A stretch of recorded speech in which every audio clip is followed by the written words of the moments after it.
Hello friends, নমিস daily ব্লগে সবাইকে স্বাগত। আশা করি সবাই খুব খুব ভালো আছো।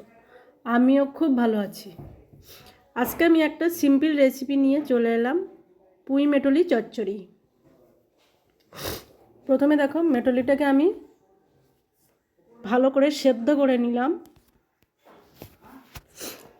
নেওয়ার পরে আমি একটা প্যানে সর্ষের তেলে আমি দিয়ে দিলাম পাঁচফোড়ন, পেঁয়াজ কুচো, টমেটো আর কাঁচা লঙ্কা। এটা আমি ভালো করে ভাজা ভাজা করে নেব। পুঁই মেটলি খেতে কিন্তু খুব টেস্টি হয়। এটা সকলের প্রিয় নাও হতে পারে। তারপরে দিয়ে দিলাম নুন, চিনি, লঙ্কা আর হলুদ। দেখো ঠিক এরকম ভাজা ভাজা হয়ে এসছে মশলাটা। এবার দিয়ে দেবো সেদ্ধ করে রাখা পুঁই মেটলি আর আলুটা। এটা 90% সেদ্ধ হয়ে গেছে।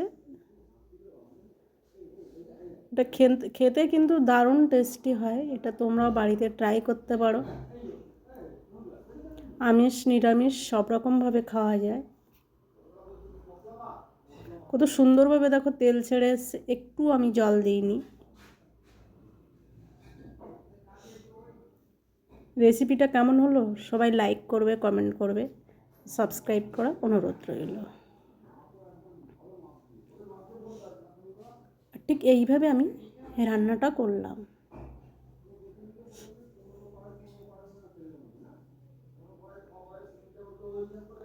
দেখা হবে নেক্সট ভিডিওতে। ততক্ষণ সবাই ভালো থাকবে, সুস্থ থাকবে, স্বাভাবিক থাকবে। কত সুন্দর একটা লুক এসছে। এটাই ফাইনাল লুক।